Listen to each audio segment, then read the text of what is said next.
सवाल है आप सभी से, अगर किसी देश में पत्रकारों को जेल होती रहे, मीडिया चैनल्स केवल नफरत बेचे और सरकार सवाल पूछने वालों को देशद्रोही करार कर दे, तो क्या उसे दुनिया का सबसे बड़ा लोकतंत्र कहा जा सकता है? यही सवाल पूछा है दुनिया की सबसे बड़ी पत्रकारिता संस्था रिपोर्टर्स विदाउट बॉर्डर्स ने, और इनके जवाब ने भारत सरकार की पोल खोल के रख दी है सबके सामने। नमस्कार दोस्तों, मेरा नाम मृणाल और आप देख रहे थे Hindi top. World press freedom index 2026 में भारत 180 देशों में से 157th पोजीशन पर आया है।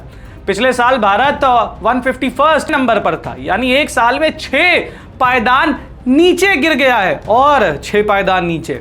और जरा सोच के देखिए कि भारत का नंबर पैलेस्टाइन से भी नीचे है, अ वॉर टॉर्न कंट्री, जहां इजराइल पिछले 2 सालों से बमबारी पर बमबारी किए जा रहा है। हमारे पड़ोसी देश पाकिस्तान की भी पोजीशन 153rd है, भूटान 150th पर, नेपाल 87th पर, श्रीलंका 134th पर, सब भारत से ऊपर है।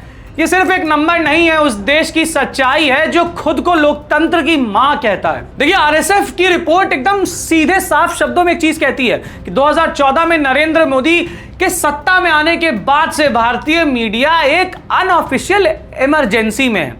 Reporters without borders, Mukesh Ambani जो मोदी के करीबी दोस्त है, उनके पास 70 से ज्यादा मीडिया चैनल है, नेटवर्क 18 ग्रुप, वाईकॉम 18 ग्रुप, और 2022 में गौतम अडानी ने एनडीटीवी को खरीद लिया, जो मोदी के एक और करीबी मित्र है, सब जानते हैं।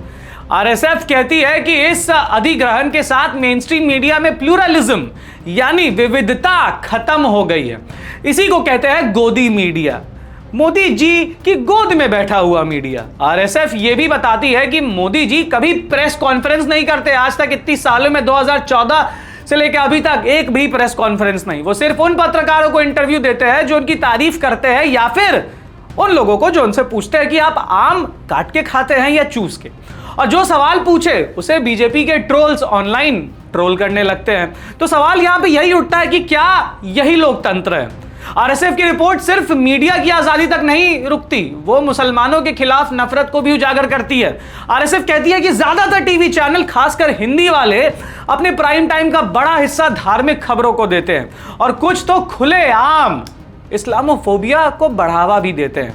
मीडिया मुसलमानों के खिलाफ झूठी और भड़काऊ खबरें हमेशा से फैलाते आ रही है, खासकर 2014 के बाद से और ज्यादा, जिससे सामाजिक, धार्मिक और राजनीतिक ध्रुवीकरण हो रहा है और मुसलमानों पर हिंसा भी बढ़ रही है।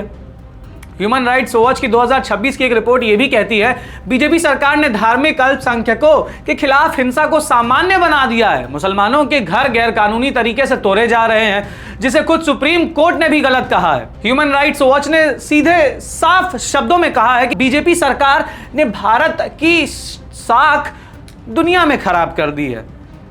आरएसएफ की रिपोर्ट यह भी कहती है कि भारत दुनिया के सबसे खतरनाक देशों में से एक है मीडिया प्रोफेशनल्स के लिए। सरकार की आलोचना करने वाले पत्रकारों को ऑनलाइन हैरेसमेंट, धमकियां, फिजिकल अटैक्स और गिरफ्तारी झेलनी पड़ती है। क्या पता इस रिपोर्ट, इस वीडियो के बाद मेरे साथ भी कुछ भी हो सकता है, कुछ भी, कोई गारंटी नहीं है इस सरकार में। मोदी सरकार ने कई नए कानून बनाए, 2023 का telecommunications act, IT amendment rules और digital personal data protection act, जो सरकार को मीडिया को सेंसर करने की असीमित ताकत देती है। और सबसे बड़ी बात यहां यह है कि सरकार मीडिया को एडवर्टाइजिंग के पैसे देती है और इसी पैसे के दम पर मीडिया को अपने हिसाब से चलाती है। मेन स्ट्रीम मीडिया की बात कर रहा हूं मैं, यानी जो सरकार की बात माने उसे पैसा मिले, जो सवाल पूछे उसे जेल। कई नाम है ऐसे।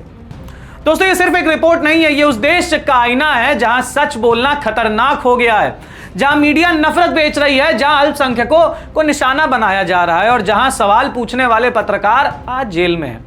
लोकतंत्र वहीं जिंदा रहता है जहां पत्रकार आजाद रहते हैं।